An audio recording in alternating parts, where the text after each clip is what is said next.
Donald Trump acaba de imponer una serie de aranceles a nivel mundial que amenazan con impactar severamente a las economías del planeta.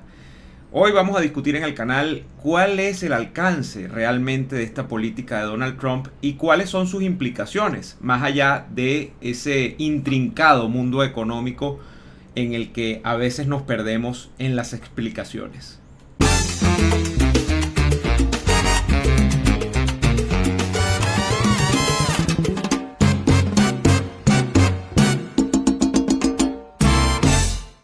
Muy bien, primero sean bienvenidos otra vez a este canal. Recuerden que agradezco enormemente que se suscriban al mismo, que activen la campanita, que me dejen un comentario y que está muy bien también que dejen un me gusta en este video, porque así YouTube nos va a tener en consideración y nos permitirá llegar a muchísimas más personas en el tiempo. Los aranceles de Trump. Hay infinidad de videos en la red en este momento hablando de lo que significa la política tan cacareada, tan anunciada, la política que había pues asomado Donald Trump como si se tratase del cuento de Juanito y el Lobo durante los últimos meses, prácticamente desde que llegó a la Casa Blanca el 20 de enero pasado. Estaba Trump hablando de que ahí venía el lobo y este 2 de abril ha llegado efectivamente la imposición de aranceles en los Estados Unidos. Y yo quisiera arrancar pues hablando un poco del arancel como figura. Y quisiera fijar acá mi opinión personal. Como una persona que generalmente tiene opiniones favorables al mercado, opiniones favorables al libre intercambio entre los individuos y por ende también entre los estados, entre los países, no soy una persona que esté a priori a favor con la imposición de aranceles, porque al final de cuentas, ¿qué es un arancel? Un arancel simplemente es un castigo que se impone, en este caso, entre países, a un tercer país por pues tú vender sus productos en tu país. Es decir, el producto de ese tercer país, cuando llega a tu país, tú le impones un castigo y ese castigo, adivinen ustedes quién lo termina pagando. Pues lo termina pagando generalmente usted o lo termino pagando generalmente yo, el consumidor, es el que termina pagando ese castigo. En virtud de aquello, pues yo no estoy a priori, como les acabo de decir, ganado a la idea de que los aranceles sean buenos. Además, no estoy ganado a la idea de que los aranceles sean buenos porque el planteamiento final que uno tiene que tener detrás de la producción o la cadena de producción de bienes y servicios es que tienen perfecto derecho a competir los bienes y los servicios tanto que haces en tu país como los que llegan de afuera, y lo que debería ser el elemento que defina qué es lo que tú terminas prefiriendo a la hora de optar por ese bien o por ese servicio, es la calidad o el precio del mismo, o un balance entre los dos. Eso es lo que debería ocurrir en estos casos. De manera que yo creo que todo bien y todo servicio debe competir por precio o por calidad, o por una mezcla de las dos cosas, no por un tema de dónde viene, de dónde proviene. Esa es la lógica, creo, básica que todo consumidor debe tener.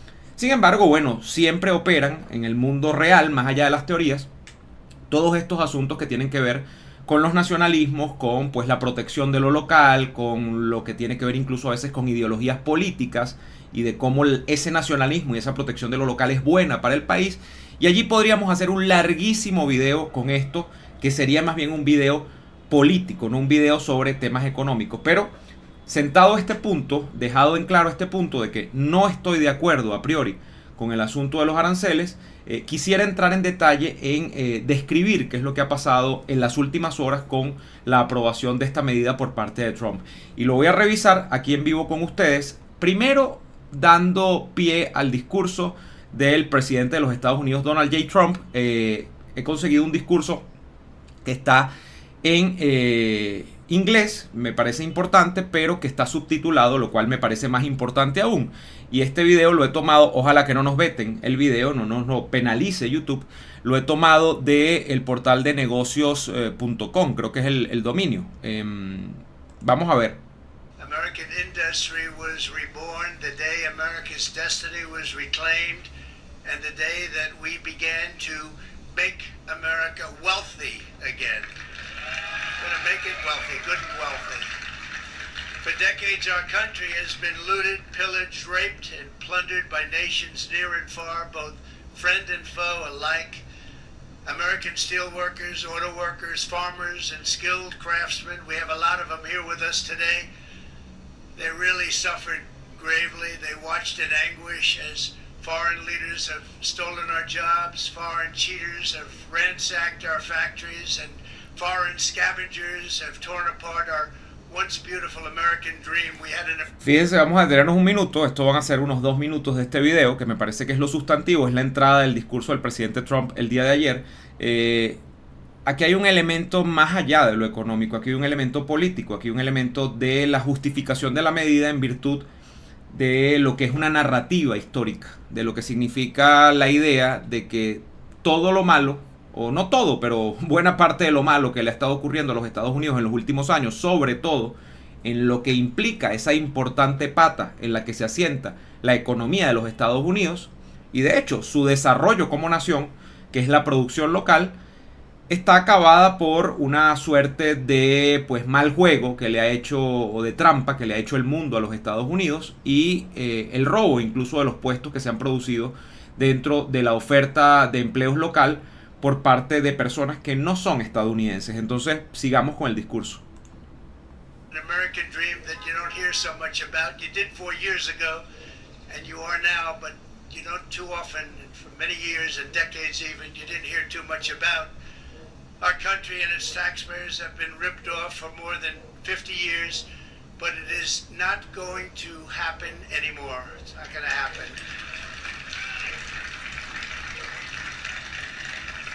In a few moments, I will sign a historic executive order instituting reciprocal tariffs on countries throughout the world. Reciprocal, that means they do it to us and we do it to them.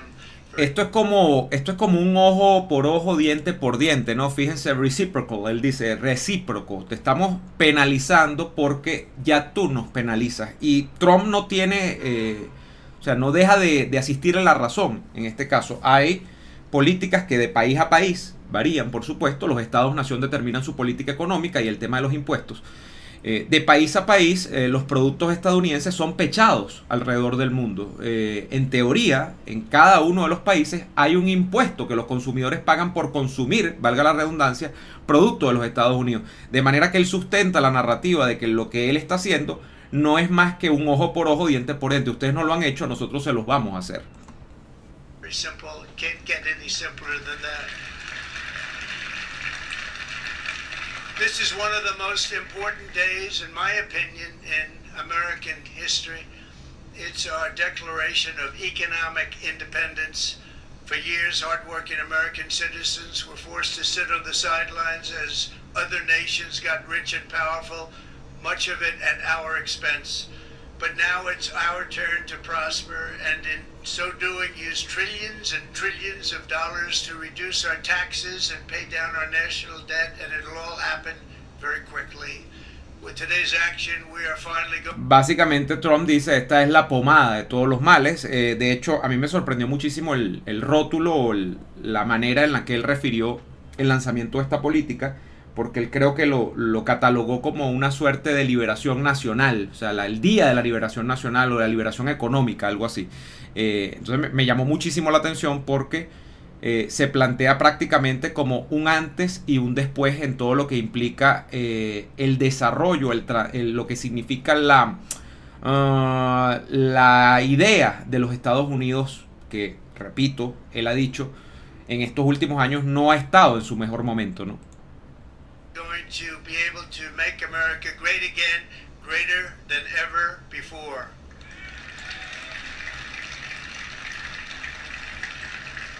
Jobs and factories will come roaring back into our country, and you see it happening already. We will supercharge our domestic industrial base. We will pry open foreign markets and break down foreign trade barriers.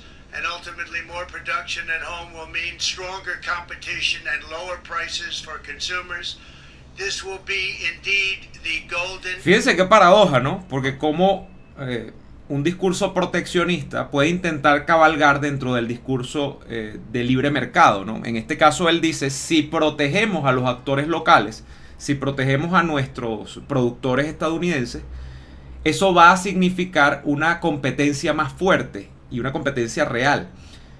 Porque esto parte, repito, de la premisa de que la competencia ha sido desleal, de que el productor estadounidense, de que el agente económico estadounidense está sometido dentro de las reglas de lo que es hoy el mercado en los Estados Unidos a una desigualdad frente a productos que vienen de terceros países, donde, bueno, quizá no se cumplen condiciones que sí se pide que se cumplan en los Estados Unidos. Y esto también es cierto, esto es verdad. Usted no puede analogar, por ejemplo, lo que significa la producción de bienes y servicios desde China, donde hay un régimen político que no es una democracia, donde hay poco respeto por los derechos humanos, donde, por ejemplo, las jornadas laborales no están regladas del modo en el que están reglados en el mundo occidental, Estados Unidos, Europa, por ejemplo, donde se pide que la gente trabaje un número de horas al día, porque ir más allá de eso es explotación, es ir a lo sobrehumano, sobre la fuerza de trabajo.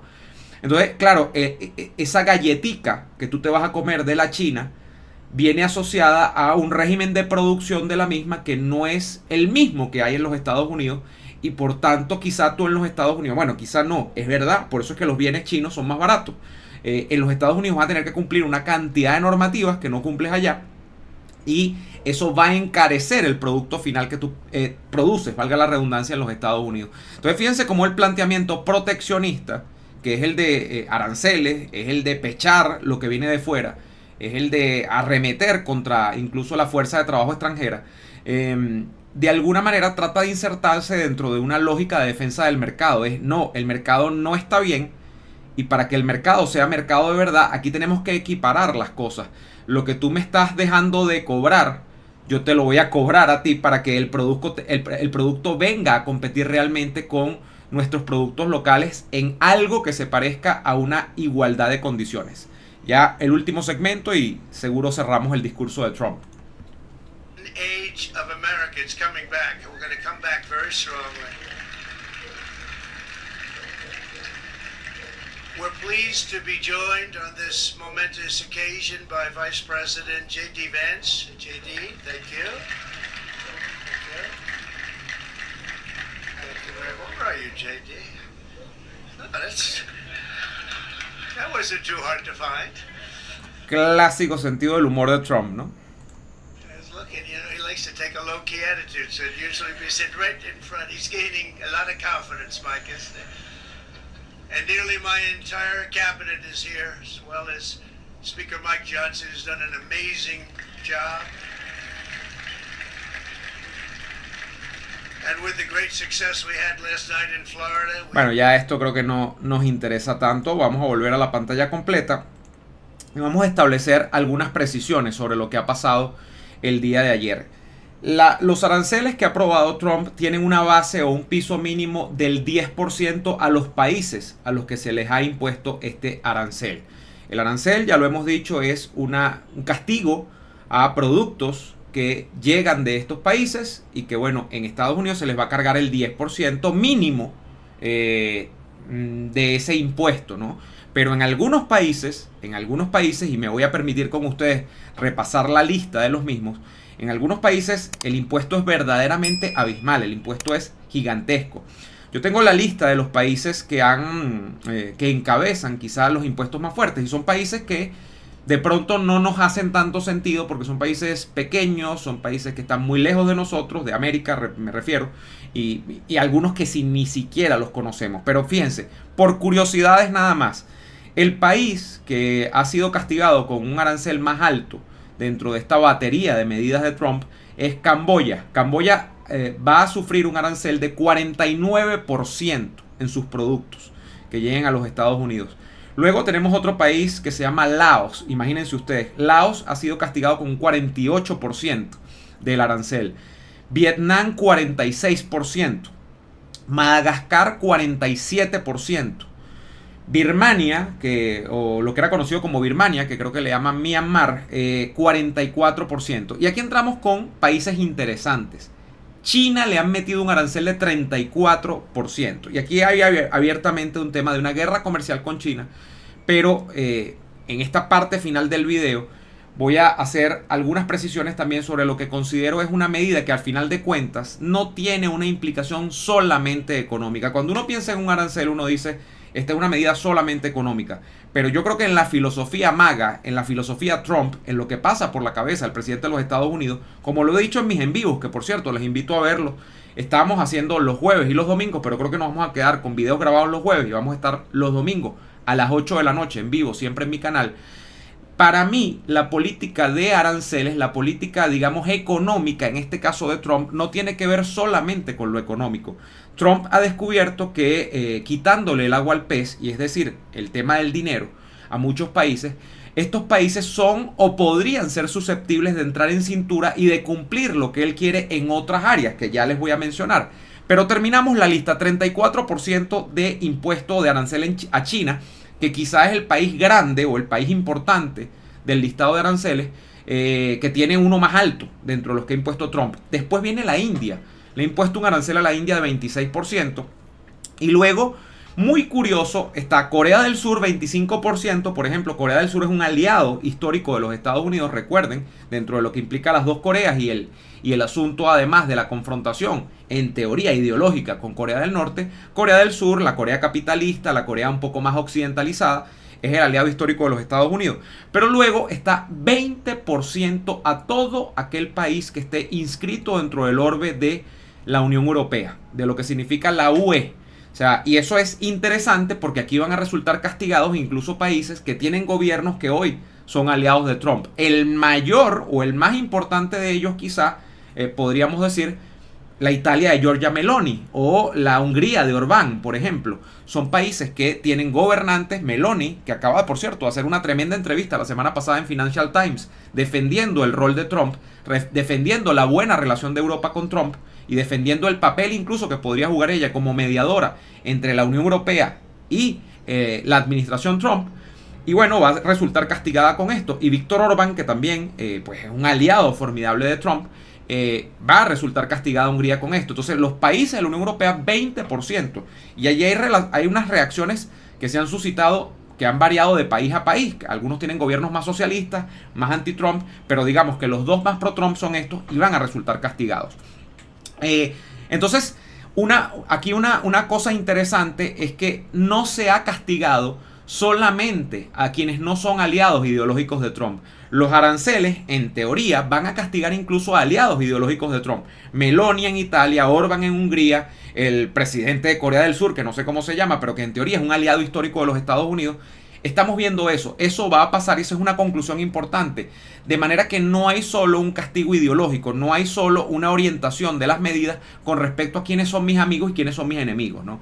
Otra cosa interesante que creo que podemos sacar como conclusión de estas medidas, que además creo que van a ser revisadas en el tiempo. Esto pasa por todo lo que implica el aparato burocrático de los Estados Unidos, con jueces, con el Congreso, con todo lo que implica eso, y que probablemente pues esto sea susceptible de discusión en los próximos meses, de revisión incluso desde el propio aparato del Departamento de Estado, desde el propio aparato de la administración Trump. Creo que eso se va a reajustar. De hecho, quien está al frente del Departamento del Tesoro en los Estados Unidos ha dicho a los países que se les han impuesto aranceles que no entren en pánico, que mejor no se vuelvan locos, quédense tranquilitos y vamos a ver cómo va evolucionando esto. La realidad es que yo creo, y quiero asentarlo con unos puntos muy precisos, que esta orientación que tiene esta medida de Trump, repito, no es solamente económica, tiene su viso político. ¿Y cuáles son los objetivos entonces? Bueno, yo creo que hay presión política. Por ejemplo, cuando miramos a Europa, la Unión Europea, que les acabo de decir que tiene 20% de arancel, en este caso de las medidas de Trump, es muy evidente que Trump quiere presionar a Europa, por ejemplo, con temas como el cambio climático. Sabemos que la Unión Europea ha abrazado una agenda tremendista, una agenda sensacionalista, una agenda, bueno, de este tema verde y de todo el tema de que el mundo se va a acabar. Y Trump no está tan compatible con esas ideas. Trump no es tan compatible con esa forma de pensar. Y Trump quiere que toda esta política de financiamiento que hay a la agenda verde, a la agenda esta del ecologismo exacerbado, pues quizás sea revisada. Una manera de presionar es te quito, o te castigo, mejor dicho, te quito ingresos, te castigo por el lado de los aranceles con tus productos en mi país. Otra cosa que Trump en Europa, por ejemplo, quiere revisar es el papel de la OTAN, es el papel de la Organización del Tratado del Atlántico Norte. Y Trump, en este caso, quiere que Europa contribuya mucho más al financiamiento de lo que significa este aparato de protección posguerra dentro de lo que es su papel en el mundo actual. Una manera de presionar es el tema de los aranceles.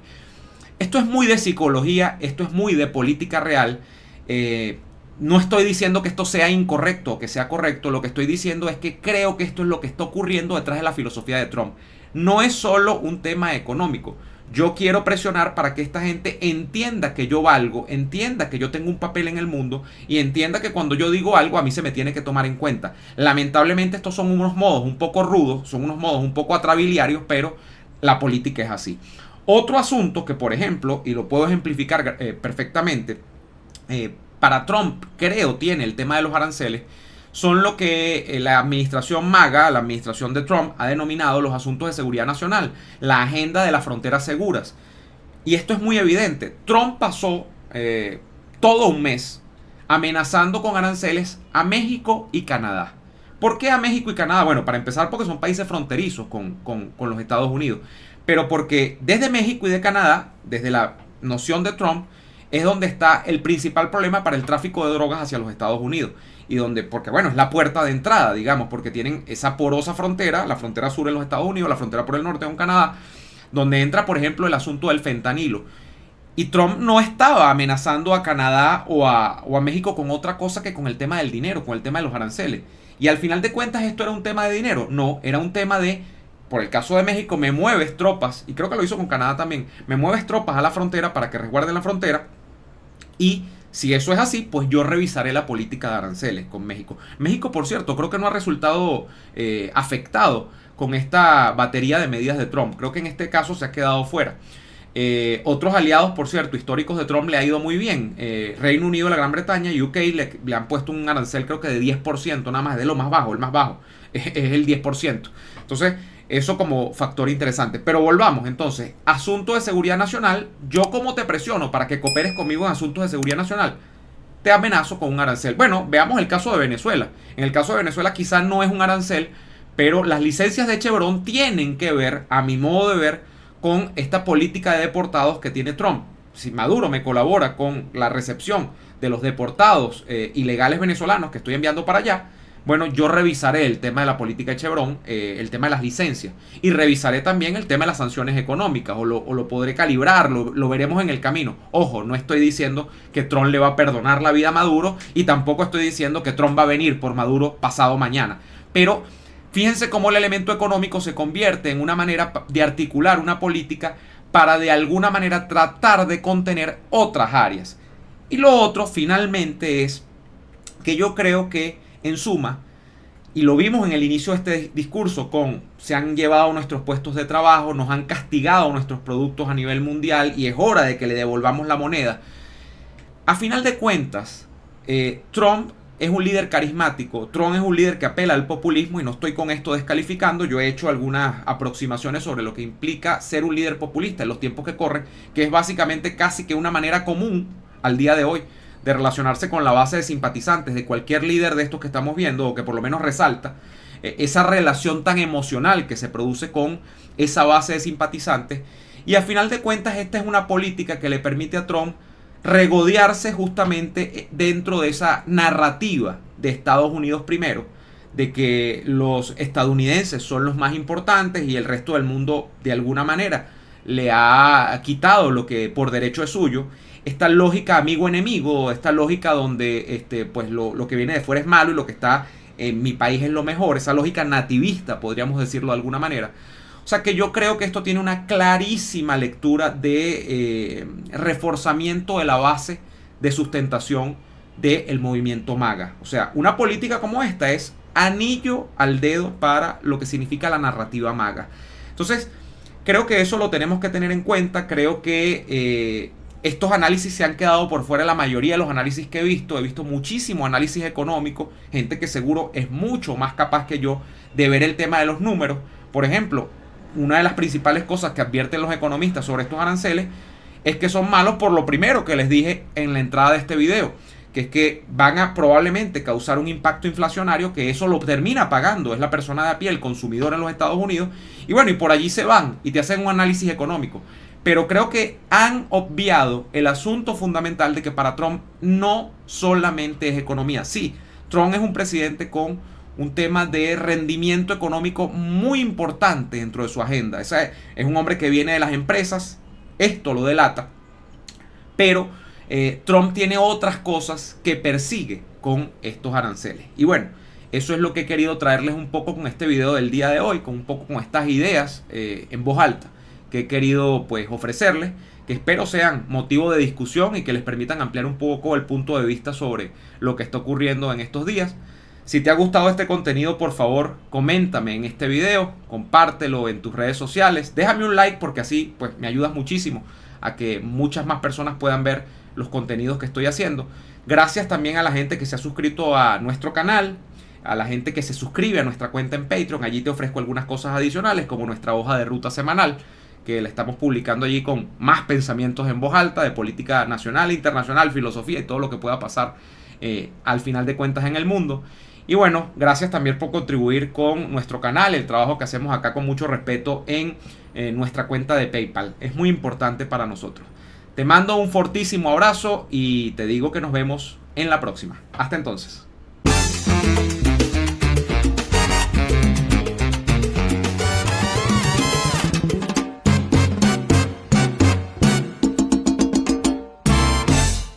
Hoy quiero hablarte del Centro de Contactología MIDA, el centro de salud visual que tienes que visitar desde ya.